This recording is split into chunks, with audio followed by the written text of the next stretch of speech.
વકીલ મિત્રો, આજની અદાલતમાં આપનું હાર્દિક સ્વાગત. નમસ્કાર.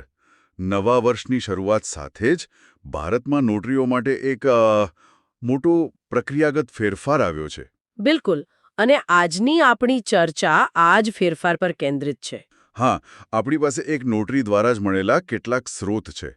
એમાં એક યુટ્યુબ વિડીયોની ટ્રાન્સક્રિપ્ટ છે, જેમાં સરકારી પરિપત્રનું વિશ્લેષણ છે. અને સાથે નોટરી સેલના એક અધિકારી સાથેની ફોન પરની વાતચીતનું રેકોર્ડિંગ પણ છે, જે ઘણું બધું કહી જાય છે. બરાબર.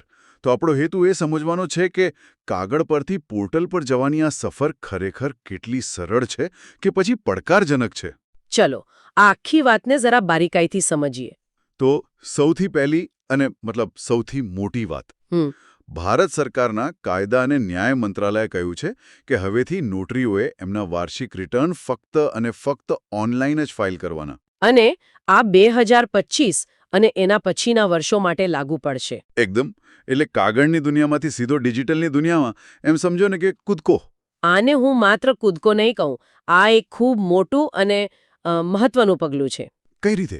જો અત્યાર સુધી નોટરીઓ શું કરતા હતા? પોતાના વાર્ષિક અહેવાલની એક ફિઝિકલ કોપી બનાવતા અને પછી એને રજિસ્ટર્ડ પોસ્ટથી દિલ્હી મોકલતા. બરાબર. જૂની પદ્ધતિ. હા, હવે notaries.gov.in પોર્ટલ પર જ બધું થશે. આ ડિજિટાઇઝેશન તરફનું એક સ્પષ્ટ અને પાછું ન વળી શકાય એવું કદમ છે. અને જે સ્રોત આપણી પાસે છે એમાં 23 ડિસેમ્બરે જે નોટિસ બહાર પડી એનો ઉલ્લેખ છે. એ મુજબ આ ફેરફાર નોટરીઝ રૂલ્સ 1956ના નિયમ 14 હેઠળ થયો છે. બરાબર. અને એમાં સ્પષ્ટ લખ્યું છે કે હવે પછી કોઈ પણ ફિઝિકલ કોપી કે કાગળ પર મોકલેલા રિટર્ન સ્વીકારાશે નહીં. એટલે કે જૂનો રસ્તો સંપૂર્ણપણે બંધ. બિલકુલ. આને તમે એક હાર્ડ કટ ઓફ કહી શકો. એવું નથી કે થોડા સમય માટે બંને વિકલ્પ ચાલશે. ના, એવું કંઈ નથી. જૂની પદ્ધતિ એક જ ઝાટકે બંધ. આનો અર્થ એ છે કે ભલે કોઈ ગમે તેટલા સિનિયર નોટરી હોય કે જેમને ટેકનોલોજી ન ફાવતી હોય, તેમણે પણ હવે નવી ઓનલાઈન પ્રણાલી શીખવી જ પડશે. બીજો કોઈ વિકલ્પ જ નથી. અને અહીંથી જ મને લાગે છે કે આખી વાત રસપ્રદ બને છે. કઈ રીતે? સરકારે જાહેરાત તો કરી દીધી કે ભાઈ બધાએ એક નવી ટ્રેનમાં બેસવાનું છે, પણ સ્ટેશન કયું છે, ટિકિટ ક્યાંથી મળશે, ટ્રેન ક્યારે ઉપડશે, એવું કશું જ નથી કહ્યું. વાહ, આ ઉદાહરણ તો એકદમ સચોટ છે. સ્રોતમાં એવું જ કહ્યું છે કે પોર્ટલ પર લોગિન કર્યા પછી પણ વાર્ષિક રિટર્ન ફાઇલ કરવાનો કોઈ વિકલ્પ જ નથી દેખાતો. આ જ તો પરિસ્થિતિ છે અને એનાઉન્સમેન્ટ ફર્સ્ટ એપ્રોચ કહેવાય. જાહેરાત પહેલા કરી દેવાની, પણ એની પાછળની સિસ્ટમ, ગાઈડલાઇન્સ અને સૌથી અગત્યનું એની જાણકારી આપવાની વ્યવસ્થા એ બધું પાછળ રહી જાય છે. એટલે કે જાહેરાત પહેલા અને તૈયારી પછી. એકદમ. સ્રોત મુજબ ઓનલાઈન રિટર્ન કેવી રીતે સબમિટ કરવું એની જે વિગતવાર પ્રક્રિયા હોય, જેને એસઓપી કહેવાય. Standard operating procedure. હા, એ એસઓપી હજુ સુધી જાહેર જ નથી થઈ. અને આ એસઓપીની ગેરહાજરી જ અત્યારની મુખ્ય અનિશ્ચિતતાનું કારણ છે. નોટરીઓને ખબર જ નથી કે કરવું શું છે. હા, અને એ એસઓપીમાં શું હશે તેની પણ આપણા સ્રોતમાં ચર્ચા છે. કારણ કે એક નોટરી તરીકે હું વિચારું તો કેટલા બધા પ્રશ્નો ઊભા થાય. જેવા કે? જેમ કે કયા ડોક્યુમેન્ટ્સ અપલોડ કરવાના? શું પેલું વાર્ષિક રિટર્નનું ફોર્મ 14 છે એની સ્કેન કોપી?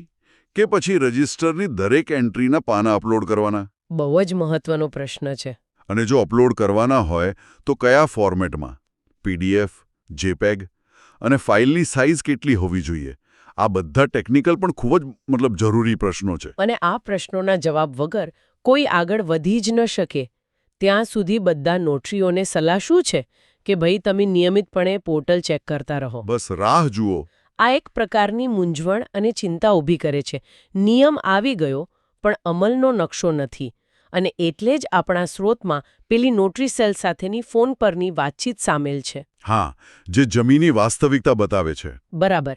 એ નીતિ અને અમલીકરણ વચ્ચેનું જે અંતર છે ને, એને એકદમ સ્પષ્ટ રીતે બતાવે છે. તો ચાલો એ ફોન કોલ પર જ આવીએ.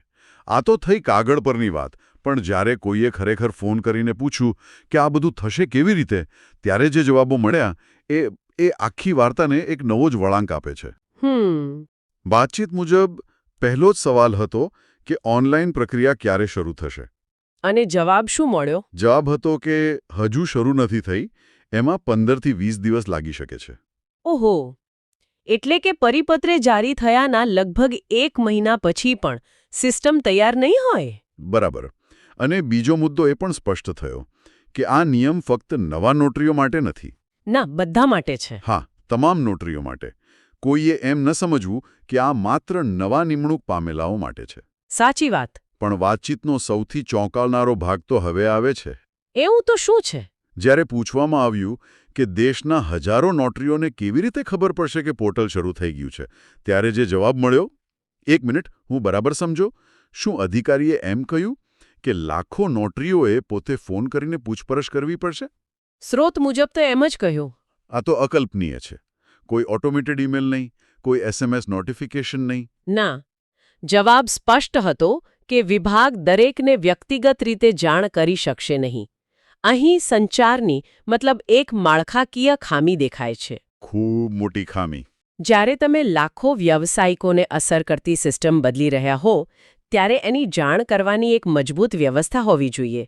અહીં શું થયું? સિસ્ટમ બદલવાની જવાબદારી વિભાગની, પણ માહિતી મેળવવાની જવાબદારી સંપૂર્ણપણે વપરાશકર્તા પર નાખી દીધી. પણ અહીં એક દલીલ એવી પણ થઈ શકે કે એક પ્રોફેશનલ તરીકે નોટની પણ જવાબદારી બને, ખરું ને, કે તેઓ પોતાના વ્યવસાયને લગતા ફેરફારો વિશે જાતે જ જાગૃત રહે? તમારો મુદ્દો સાચો છે. પ્રોફેશનલ જવાબદારી ચોક્કસ છે. દરેક વ્યવસાયિકે અપડેટ રહેવું જ જોઈએ. પણ અહીં વાત સ્કેલની છે. જ્યારે તમે લાખો લોકોને અસર કરતો નિયમ બદલો, ત્યારે અસરકારક સંચાર એ સરકારની પ્રાથમિક ફરજ બને છે. ખાલી એક પરિપત્ર વેબસાઇટ પર મૂકી દેવો પૂરતો નથી. આજના જમાનામાં એક બલ્ક ઈમેલ કે SMS મોકલવો એ કોઈ મોટી વાત નથી. સાચી વાત. આ તો જવાબદારીમાંથી છટકવા જેવું છે. અને આનાથી વ્યવહારમાં બહુ મુશ્કેલીઓ થઈ શકે. માની લો કે કોઈ નોટરી ચૂકી જાય તો શું તેમના પર દંડ લાગશે કારણ કે તેમને માહિતી જ ન મળી? આ બધા પ્રશ્નો ઊભા થાય છે. બિલકુલ. અને વાતચીતમાં એક ખૂબ જ પેલી વ્યવસાયુ સમસ્યા પણ ઉઠાવવામાં આવી. કઈ સમસ્યા? કે જે નોટરીઓની નિમણૂક ડિસેમ્બર 2024ના છેલ્લા અઠવાડિયામાં થઈ હોય અને તેમણે એ મહિનામાં કોઈ કામ જ ન કર્યું હોય, તો તેઓ 2024નું રિટર્ન કેવી રીતે ફાઇલ કરશે? અચ્છા, નીલ રિટર્નનો કેસ. હા, નીલ રિટર્ન ફાઇલ કરવાનો વિકલ્પ હશે કે નહીં? આ એકદમ વાજબી પ્રશ્ન છે. અને સ્રોત મુજબ આ પ્રશ્નનો અધિકારી પાસે કોઈ તાત્કાલિક જવાબ ન હતો. ના, નહોતો. તેમણે કહ્યું કે તેઓ સિનિયરને પૂછીને જણાવશે. આ શું બતાવે છે?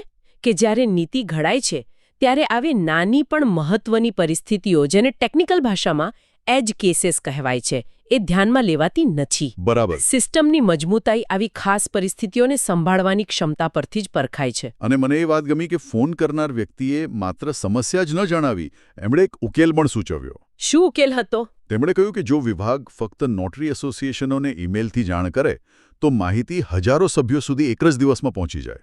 ફેરફારોને ખૂબ સરળ બનાવી શકે. એનાથી વિભાગનો બોજ પણ ઘટે અને વ્યાવસાયિકોને સમયસર સાચી માહિતી મળે. તો આ બધી ચર્ચા પછી આપણે ક્યાં ઊભા છીએ? જો આખી વાતનો સાર કાઢીએ તો મોટું ચિત્ર શું દેખાય છે? મોટું ચિત્ર એકદમ સ્પષ્ટ છે. પહેલો મુદ્દો, ભવિષ્ય ડિજિટલ છે. આમાંથી કોઈ બચી શકવાનું નથી. એ તો નક્કી છે. નોટરીઓએ હવે કાગળની પ્રક્રિયા ભૂલીને ઓનલાઈન સિસ્ટમ માટે માનસિક અને ટેકનિકલી તૈયાર રહેવું જ પડશે. અને બીજો મુદ્દો, અત્યારે એક પ્રતીક્ષા અને અનિશ્ચિતતાનો સમયગાળો છે. રાહ જોવાનો સમય. હા, ધીરજ રાખવી અને નિયમિતપણે notarygov.in પોર્ટલ તપાસતા રહેવું એ જ અત્યારે એકમાત્ર ઉપાય છે. અને કોઈએ ભૂલથી પણ જૂની પદ્ધતિથી ફિઝિકલ રિટર્ન ન મોકલવું જોઈએ. કારણ કે તે સ્વીકારાશે જ નહીં. બિલકુલ, તે નકારી કાઢવામાં આવશે. તો સાર એ છે કે પરિવર્તન અનિવાર્ય છે, પણ રસ્તો કાચો છે. પણ જો આપણે થોડું આગળ વિચારીએ, તો શું આ ડિજિટાઇઝેશનથી લાંબા ગાળે કોઈ ફાયદો થશે? આ બધી માથાકૂટનું કોઈ સકારાત્મક પરિણામ ખરું? ચોક્કસ. એકવાર સિસ્ટમ સ્થિર થઈ જાય, મતલબ બરાબર કામ કરવા લાગે, તો ફાયદા ઘણા છે. જેમ કે સૌથી મોટો ફાયદો તો એ કે દિલ્હી સુધી દસ્તાવેજ મોકલવાની ઝંઝટ, સમય અને કુરિયરનો ખર્ચ બચશે. એ વાત સાચી. બીજું, રિટર્ન ફાઇલ થયાની ઓનલાઈન પહોંચ તરત જ મળી જશે, જે એક પાક્કો રેકોર્ડ ગણાશે. અત્યારે તો ફિઝિકલ રિટર્ન પહોંચ્યું કે નહીં એની કોઈ ખાતરી જ નથી હોતી. હા, એ ચિંતા રહે છે. ત્રીજું, સરકાર પાસે પણ રિયલ ટાઈમ ડેટા હશે જેનાથી તેઓ નોટરીઓના કામકાજનું વિશ્લેષણ કરી શકશે અને ભવિષ્યમાં નીતિ નિર્ધારણ વધુ સારું થઈ શકે. અને કદાચ ડેટાની સુરક્ષા પણ વધશે. કાગળો ખોવાઈ જવાનો કે ડેમેજ થવાનો ભય નહીં રહે. બરાબર, પણ આ બધા ફાયદા ત્યારે જ મળશે જ્યારે અમલીકરણની ખામીઓ દૂર થાય. એ જ મુખ્ય વાત છે. જો સિસ્ટમ જટિલ હશે, વારંવાર હેંગ થતી હશે અથવા તો યુઝર ફ્રેન્ડલી નહીં હોય તો આ ફાયદા પણ સમસ્યા બની જશે. આ એક ક્લાસિક ઉદાહરણ છે જ્યાં નીતિનો હેતુ સારો છે પણ અમલીકરણમાં ગડબડ છે. હા, આ ફોન પરની વાતચીત એ જ ખામીઓને ઉજાગર કરે છે, જે સારા હેતુને પણ નિષ્ફળ બનાવી શકે છે. તે બતાવે છે કે નીતિ ઘડનારાઓ અને તેનો અમલ કરનારાઓ વચ્ચેનું અંતર કેટલું મોટું છે. તો આજે આપણે સમજ્યું કે કેવી રીતે નોટેરીઓ માટે વાર્ષિક રિટર્નની પ્રક્રિયા કાયમ માટે બદલાઈ રહી છે. દિશા કદાચ સાચી છે, ડિજિટલ છે, પણ રસ્તો હજુ સંપૂર્ણપણે સ્પષ્ટ અને સરળ નથી. બરાબર. અને આ ફેરફાર સાથે જોડાયેલી અનિશ્ચિતતાઓ અને વ્યવહારુ પ્રશ્નોને સમજવા ખૂબ જરૂરી છે. આ ચર્ચાના અંતે એક વિચારવા જેવો પ્રશ્ન મૂકી શકાય. આ જે ડિજિટાઇઝેશનનો પ્રયાસ છે એનો હેતુ પારદર્શિતા અને કાર્યક્ષમતા વધારવાનો છે. પરંતુ જ્યારે સત્તાવાર સૂચના અને જમીની વાસ્તવિકતા વચ્ચે માહિતીનો આટલો મોટો અભાવ હોય અને સિસ્ટમ તૈયાર થયા પહેલા જ નિયમ લાગુ કરી દેવામાં આવે ત્યારે તે ખરેખર પ્રક્રિયાને સરળ બનાવે છે કે પછી વ્યવસાયિકો માટે એક નવી જ અનિશ્ચિતતા અને માનસિક બોજ ઊભો કરે છે.